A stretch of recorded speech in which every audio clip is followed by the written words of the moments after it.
Good morning, Tyndale. We are Ruben and Emma Vermeulen.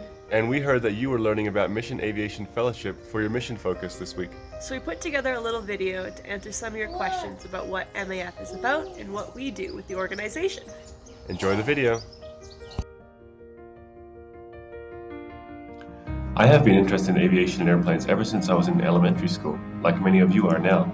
When I was about 10 years old, I got to attend an event that was put on by MAF, where I got to fly one of their small airplanes for the first time. Ever since then, I've dreamed of flying for MAF. I did my pilot training while in college, and then worked as a pilot for 3 years in Canada, before joining MAF and moving to Africa last year. MAF serves in over 30 countries around the world. We are currently living in Kenya.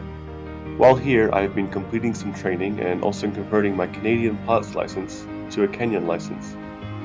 Around June or July of this year, we will be moving to South Sudan. We will be living in the capital city of Juba, and that is where we will be living and serving with MAF over the next few years.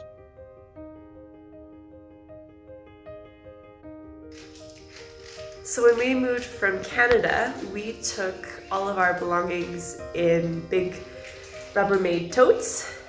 So we had about 14 of those boxes, plus a few suitcases that thankfully all made it to Kenya with us.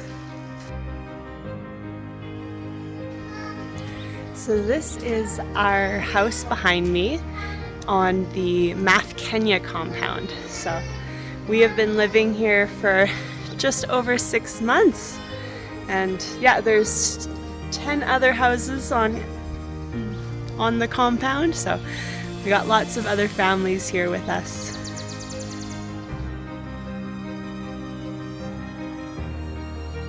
Jambo, habari yako.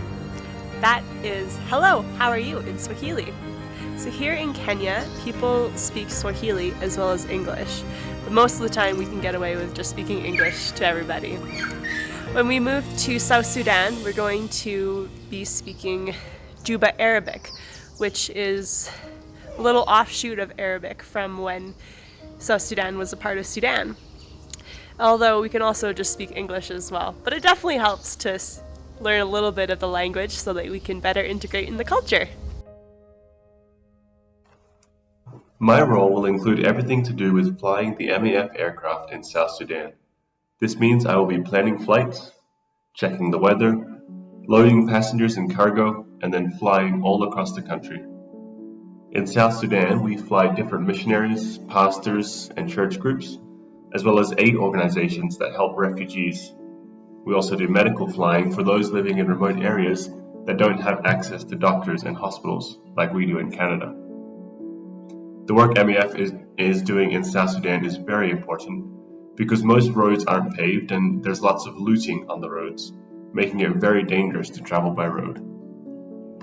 So my role while we are living on the mission field will mainly just be supporting the family, looking after Jacob and other kids. I would like to eventually help out, volunteer in a clinic using my nursing training, but right now it's just hanging out, enjoying mission life and looking after Jacob. So Jacob is really adapting well to life here on the mission field.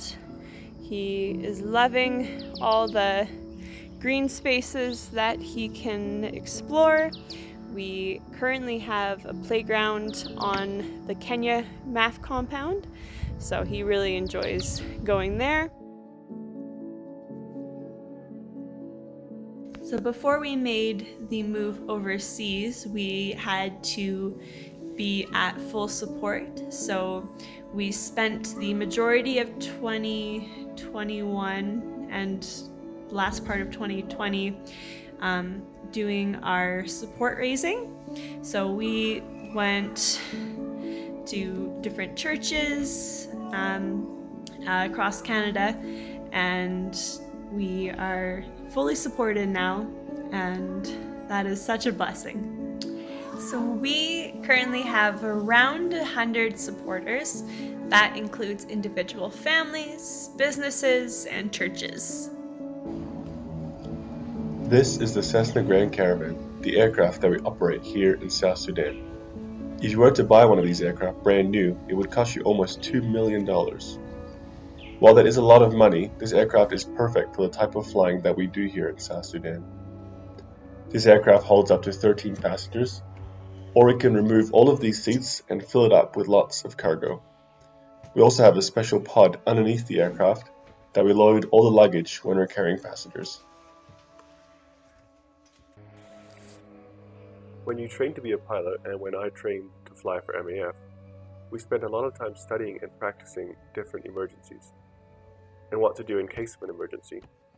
We think about what to do if there is a fire, or if we run out of fuel, or what to do if instruments stop working.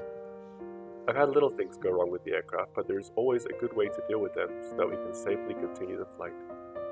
While we hope an emergency never happens, we are always prepared in case it does.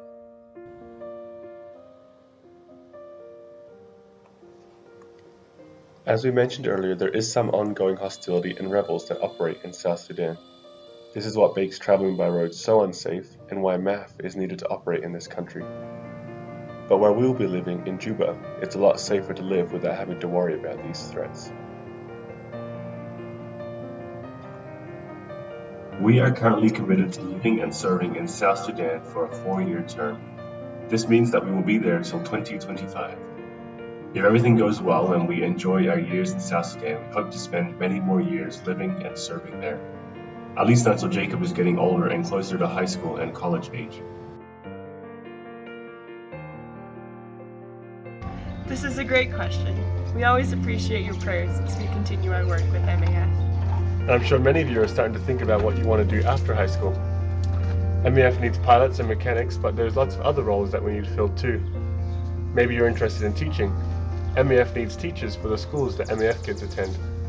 Or maybe you're interested in computers and technology. We need IT people as well. If you're interested, please reach out and we'll get you connected with the right people. Thanks so much for all your great questions. We hope that you have a great week learning about MAF. We are more than happy to answer any other questions that you might have. Feel free to reach out to us by email. Thank you.